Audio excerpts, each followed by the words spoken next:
Air, Heat, and Refrigeration Studios. It's the Bubba the Love Sponge Show. I don't know that I've ever had Rob Schneider on before in all the years of me being in radio. I don't believe so. I don't know that I have. What's Rob thinking finally doing our show?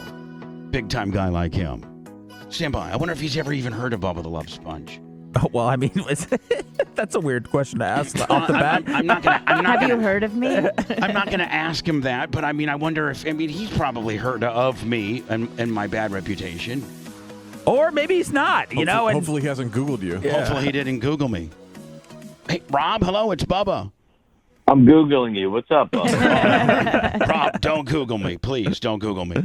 I've had to have done your show before. How do I not? How did this not happen? Yeah, like through all the when we worked for Howard and we did all that, I can't understand how I would never have had a big time. I've had Chris Rock on, I've had Adam on, I've had all your ancillary guys on. I just haven't had you on. Well, I hope they all put in a good word for me. Well, Adam was like, in fact, Adam wouldn't even go on the show until he promised to have you on 3 times. He's good that way. He's good that way. Man, Adam Rob has made you a lot of money, has he not? Yeah, he's like that. You know that Willy Wonka gum that like keeps the flavor keeps going forever? That's Adam. Everlasting gobstopper. Now, when Everlasting gobstopper. Thank you. Yes. There's something most of your listeners just went, what? Exactly. No, but like, what was the very first? And does it always go, Rob, like where Adam makes is he the guy that makes the decision as to who gets to be in the film, or you guys just always worked well together and the executive producers put you together? Like, how did that go down? Because I mean, it happens, obviously. Well, I tell them, listen, I have all the evidence for all the years I've known you, and do you want me to hide it away and keep it hidden, or do you want to put me in the next movie? That's how it goes. He's like, listen, I got a few D pics on you, Adam, when we were nothing, and so I need to be in every movie, you know. No, we have a good time together. You know, the thing about it, it's like, you know, because I remember like not that long ago, but like we were doing a movie in Hawaii, like a 51st Dates, and they were like, dude, you can get Nick Nolte for this, you know. I was telling him not to hire me. Like, look, don't hire me for this. And he said, and he eventually did hire Nick Nolte, like with us, a ridiculous the first Netflix movie 6 years ago. Nick, but I heard Nick's a little. Rob, I heard you're far easier to deal with than Nick Nolte. Well, that's the whole point. It's like if you're trying to do a comedy, you don't have to sit there and explain to somebody what's funny, you know, why it's funny. And also, the main thing is if it's not working, if you've worked with somebody before who can also feel like a scene is not working, they can adjust it and get it to work. And more importantly, if something is working really well, they can make it to work incredibly well. And so that's the kind of trust. And at the end of the day, you know, you're trying to get laughs from an audience. And so you want to know that there's some guys who'll do whatever it needs to happen to get those laughs, you know. I remember I would just do stuff to make him laugh. Like in that 51st Dates movie, just to make him laugh, I just had, you know, the prop guy roll a joint and I put it in my ass crack. But like, you know, and then he's laughing, but the next thing you know, he keeps it in the movie. You know, so it's stuff like that. Were you doing it? Were you smoking joints Stevie Nicks style? Did you ever hear the big urban legend about Stevie Nicks?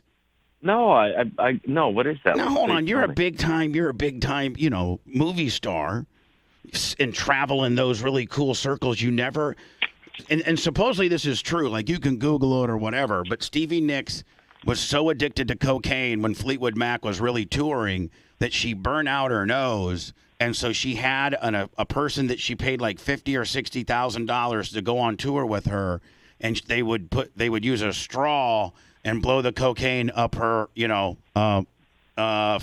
anus. Well, that sounds like a good job. I mean, it's only probably like, 4 or 5 minutes of work a day. I've done a lot of things. I've worked at a gas station. I've had I feel I've been a busboy, a waiter.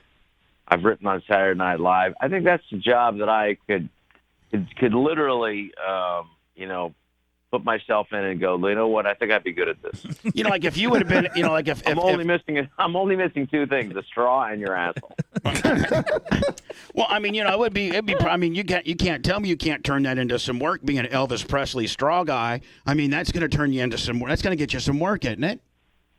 if you're the king straw guy. Well, he's working right now, Bubba. He's out on the road. I don't think he has to look for the side gigs right now. I'm not trying to make Rob Schneider I think anybody's you are. straw guy. I was you just are. having a funny about Stevie Nicks. It's something that Rob didn't even know. I'm not insinuating he's ever going to be a straw guy.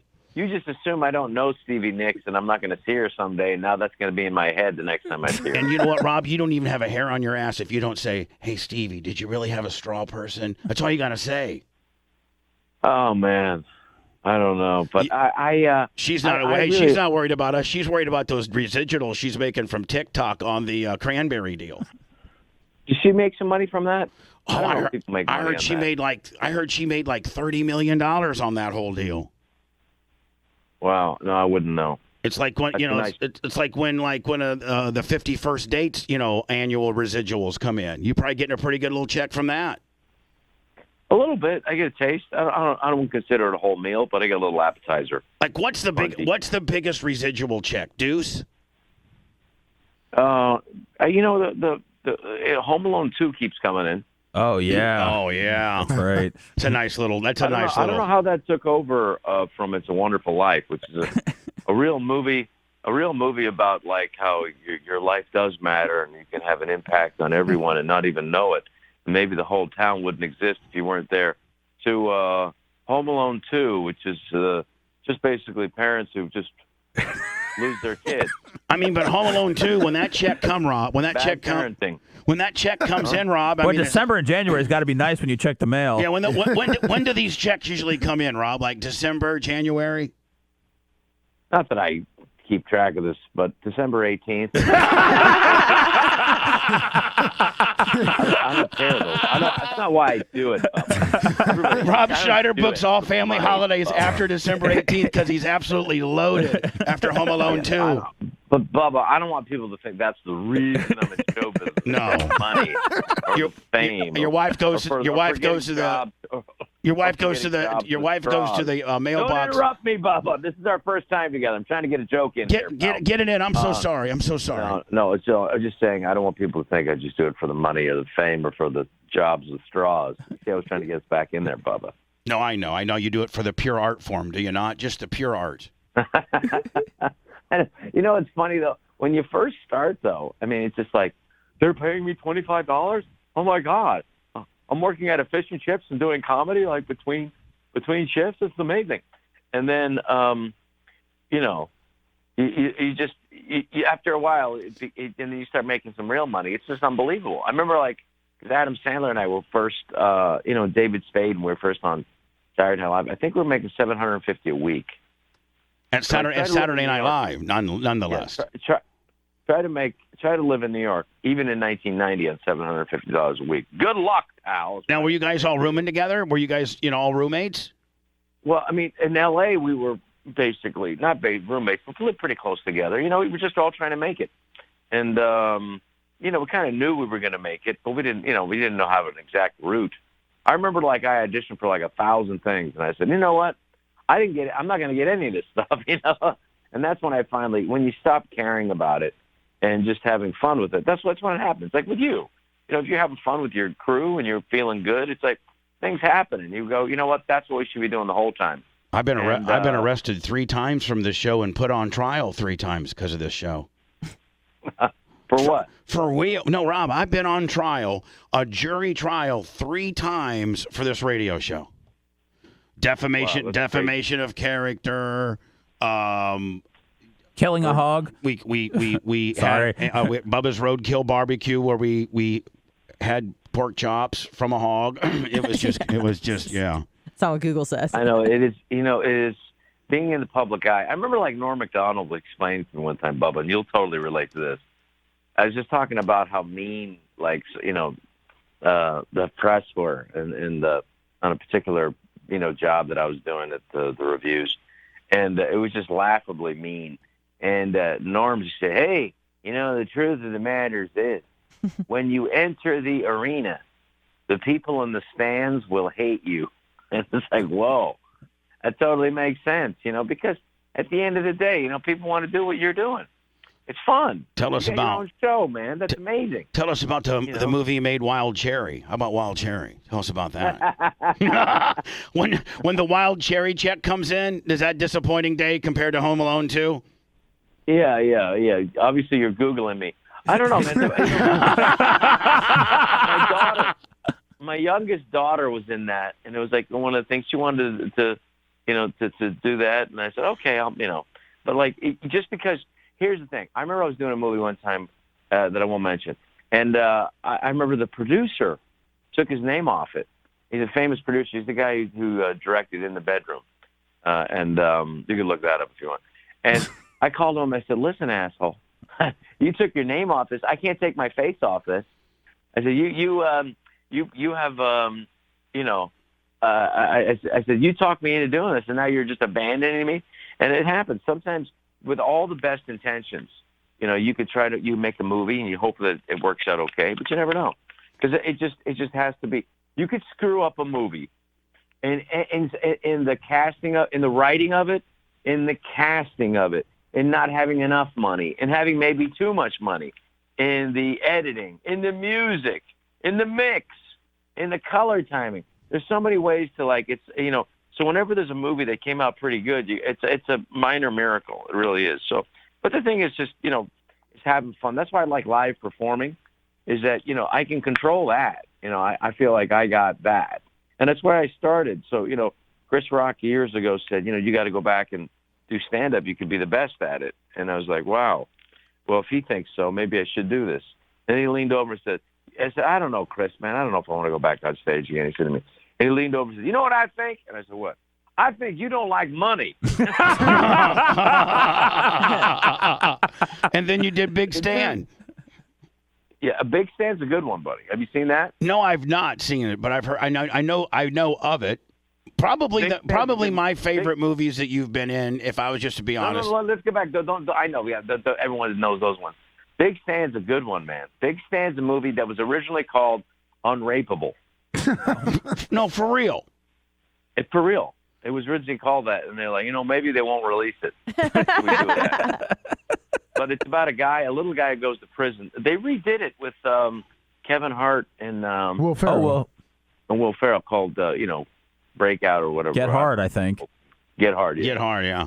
But mine is better, and it's really good. Now, is the real money the animation deal, Rob? I know you've been in a bunch. I used to do. It's kind of fun to I swear to God, Bubba, if you take a look, it's like some of the ones that I had some people call me that I started doing I stopped doing them, but they were so. This one called Frog Kingdom was so terrible. It was fun to try to make it funny, but have nothing to do with what the Chinese original animation is, and it's too inside for people to enjoy, and if it has your name on it, I guess. So I stopped doing that kind of. Yeah, but some of those obscure animation ones. Like what, The Reef 2? That had to be good. So The Reef, I did 9 voices on that thing because it's fun. Oh, again, you probably made more money on The Reef 2 than you did Home Alone 2. No. Oh, There's not as much money in those things. No, but it's but those. If you grew up as a kid and you're and you did every voice in Casablanca, there's a guy that's called Pino. That he talks like this, and he was in 20,000 Leagues Under the Sea, and it's fun to so I'm like me, and all we did with these voices, and then you just try to find fun things to do them in, and it's been it is what it is. It's been fun. I didn't really have any career plan.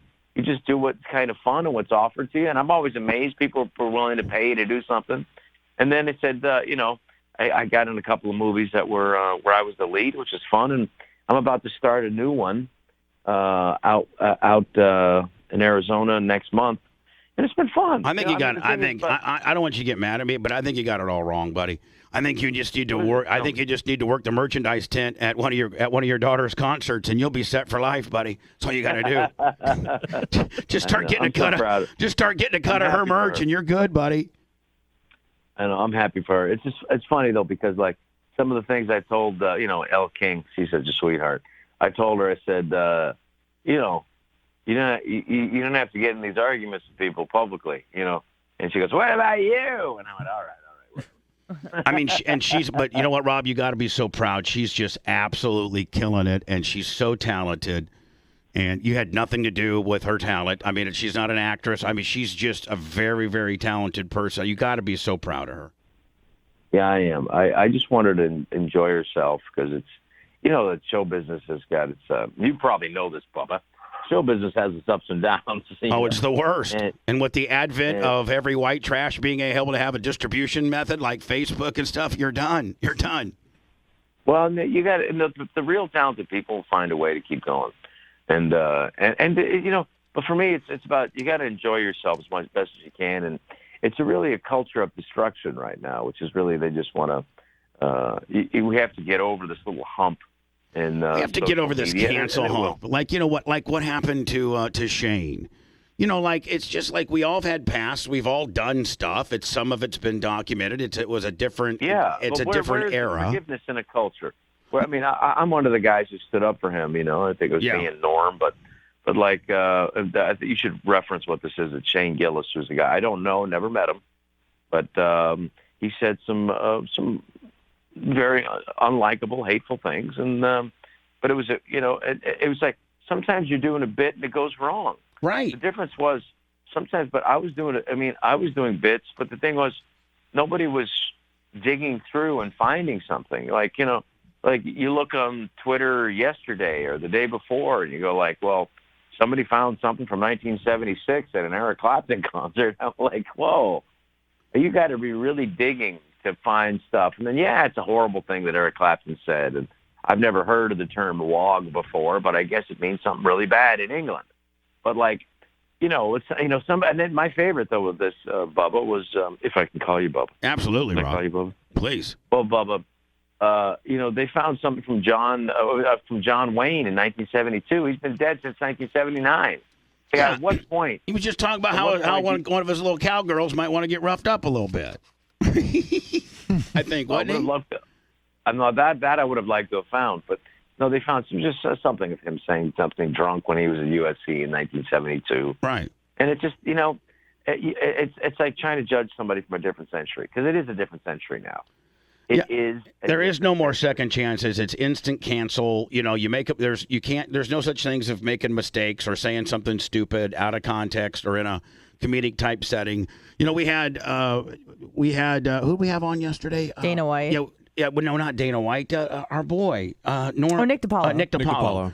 We had Nick DiPaolo on, and Nick was just guy. Nick was just like, you really just, back in the day, the world of the comedic, stand-up world of comedy, improv would be where you could say the most tasteless stuff, and it was not out of bounds because it was within the forum of comedy. And now you just really can't. You really got to watch what you say. You just can't be like a Red Fox or a Eddie Murphy or a George Carlin. You really have to. You have to be scared about what you're saying. I'm in my own bubble, so I don't really know.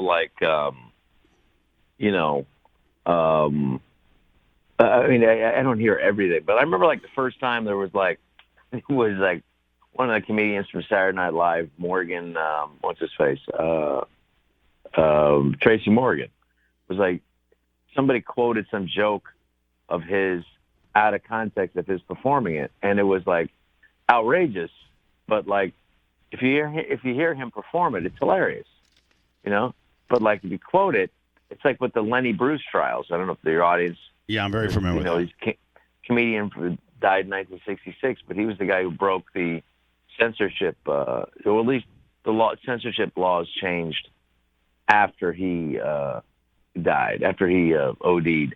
And so anyway, so we had I didn't realize there was an era of freedom that's that era's closed, But I think if people come to see you, you have to just hopefully you have enough fans to weather the storm. And truthfully, the cancel culture isn't as big as they.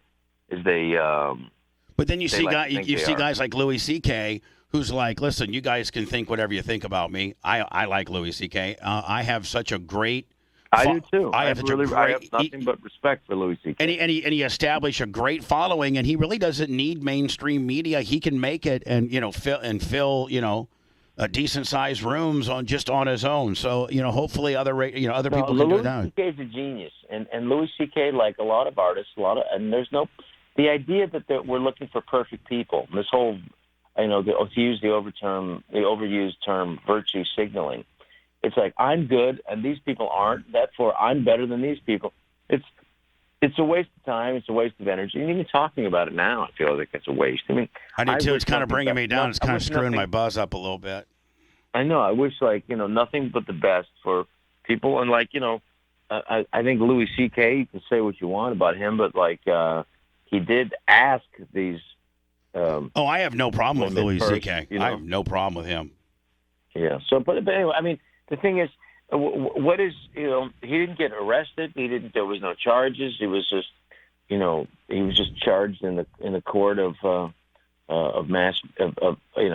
big tech companies. He was, in the court of Twitter. So, we just have to just continue. And Rob, I got lifetime banned on Twitter. You did? Yeah, lifetime. I can't even start up aliases. They tracked me right down. I had 131,000 followers, and all I said was this. Remember that Greta, who was her name? Thunberg. The girl, the climate kid. The climate chicks. Like, how dare you? That girl? Yeah. And so I was playing her video, and I'm like, this kid's irritating me. Shut up, little kid. Go to school. Leave me alone. And that got me, boom, canceled because I told her to shut up. I didn't even say shut up, you little bitch. I just said shut up, little kid. And that got me off. Boom. Wow, that seems a bit much. But you know what you have there? You have these people who feel that they're the guardians of the culture, the guardians of good behavior, and the people who it's just for people who say that well, they're a private company, they're allowed to do this. I would just say well, then they're a private company, then take off the protections so that they can get sued like everybody else for defamation of character, like you talked about originally. It's the worst. So I think at the end of the day, people are going to have to grow up and wake up, and people who just I'm sick of all that. And so we're going to have to. But until there's a more mainstream, leaning less crazy, illiberal liberal, which is what the Twitter and Facebook now kicking people off. Until people start their own, and enough people follow it, then you're going to have to deal with these a-holes. I don't know what else to say. Rob Schneider, King Center tonight in Melbourne, Capitol Theater Saturday in Clearwater. Melbourne. I'm working all the big cities, Bubba. Melbourne. I mean, Melbourne, Clearwater, Florida. Lake City, maybe a Sunday show in Lake City, and then we might wrap it up in Macon on Monday. Yeah, whatever. If people show up and bring enough chicken, I'm there. You know what I mean? Well, and here's the deal, man. We're not, down here in Florida, we're kind of just letting it eat. We're not really, people in New York and now, everybody's freaked out. We're not really that freaked out about this thing down here. I appreciate that because the thing at the end of the day, it's fear. I mean, there's 1,000 people that die a week in the cars in America, and if you had you kept showing every crash, people would be there are dumb people, enough dumb people, especially in New York and California, who'd stop driving. They're just I'm not going to drive anymore. Now, where's home base for you, Rob? Where's home base for you? I left the Siberian gulag by the beach, California. I couldn't take it anymore. And so I'm in the desert version of Florida, Arizona. Yeah. I like it. Yeah, California. I know that Rogan left, and a lot of people are leaving California because it's tough to work, and it's just is L.A. closed down? Closed down. It's not only tough to work; it's tough to eat. Yeah, that's true. Plus the taxes. Don't they kill you on the taxes? Well, here's what they did. I mean, not that I care about money. You know that about me already, Bubba. Mm-hmm. I mean, you got big Stan residuals coming in, don't you, buddy? I wish. That's a good movie. You should check that out. I'm gonna, I promise. If you don't laugh your ass off at that, we can't be friends. I mean, I just want a quarter of your Waterboy check. That's all I want, buddy. I mean, that's gotta be a big check. So what they've done in California is they've raised the taxes retroactively from 13.3% for people in my tax rate and your rate to 16.8% retroactively to January of last year. So they're knocking you another 3 points that you have to pay for last year's stuff that you already paid for? And then it's the January. They bring it retroactive to January, February. It's at a certain point, look, I like the beach. I like to look at the ocean. It's nice. You get some air coming in, a little dirty from China, but we still get it, And then it's nice. It's nice to walk on the beach and the sand between your toes, and the occasional needle and piece of glass. But I ain't paying. I mean, I'm not going to ruin my life over it. And then the schools are closed, and then the movie theaters are closed, the gyms are closed, the restaurants are closed. At a certain point, you know what? Forget this. I got little kids, and I want them to be in school. Luckily, and there are some states, Republicans, there are some states. I don't know. Arizona's not so Republican. I think they went demo, did they not? They did. No, they have. They kind of went. There's enough a-holes like me from California moving there, but unfortunately, unlike they're voting like they're still in California. It's like, hey, dude, that's what you left. Yeah. But they have two Democratic senators, but that's going to change. I think that Arizona will pop back, but it is what it is. I mean, the idea that you can divide America into two distinct groups only is absolutely, it's just silly. But Rob, I'm not here to talk about that. I'm here to talk about my Capitol Theater show Saturday, January 23rd. I think it's going to be there. I'm here to talk about that residual check on grown-ups. Tell me about that one, Cuzzo. That was good. There's a huge amount of money on that one. You should be jealous of that one. That's a good one. Is that the biggest one, or is Home Alone 2 still the biggest? Mail. As we had Richard Marks in here one time, and he called it mailbox money. Oh yeah. And a lot of people call it that. No, it's so much. I just put it in a pile and sleep on it. Hey, start buying a bunch of Bitcoin with it, buddy. Right? I call it pillow money. You know what I mean? I just put it in my pillow and sleep on it. That feels good. I'm comfortable. You just spread your money on like you're in Vegas. You just put all this money, and then you and your wife just make love on top of all your money. I don't know, but that's what started this whole Rona thing. People having sex on money. That's my opinion. That's what they did over in China. They started having sex with the money. Next thing you know, the world got the Rona. That's my opinion. It belongs to me. I own it, and it's one of my theories, and you can have that theory if you want. Rob Schneider, Melbourne tonight, Capitol Theater tomorrow. Rob, we'd love to have you back on anytime, buddy. Anytime. Well, thank you, and hang in there. And you should get back on the when they get a conservative Twitter, jump on there. Don't be afraid. Yeah, well, I'd love to be on. I'd love to be on there. I'd love to be on. Just don't Google me, Rob. Bubba the Love Sponge. Do not Google me. Just judge me by this unbelievable well, you conversation. Watch Big Stand, and then we'll talk again. Yeah, you know what? How about I do a Big Stand book report? I'll have you on in a few weeks, and I'll give you a full-blown, like Siskel and Ebert deal of Big Stand. It's a movie that could never be made again. I know they tried it with Will, but like it ain't as good. I God bless Will and Kevin Hart, and thank you for whatever monies you gave me, but this is a better movie. Okay, I wish you all the best, Bubba. Hold on, hold on, Rob. Real quick, breaking news. I just got a picture of your wife. Oh yeah. Holy crap! Wow. Patricia? Yeah, she's hot. Whoa. Sorry, Rob. She's a very beautiful wife. She's lovely. I'm not trying to be creepy or nothing. I'm just saying. Too wow. late. Yeah. Wow. I mean, now, Rob, don't take that as a creepy deal. I think your wife's just very attractive, very, very attractive. No, she's lovely. She's as beautiful as she is. She's brilliant. So that's the problem. Oh, she's smart.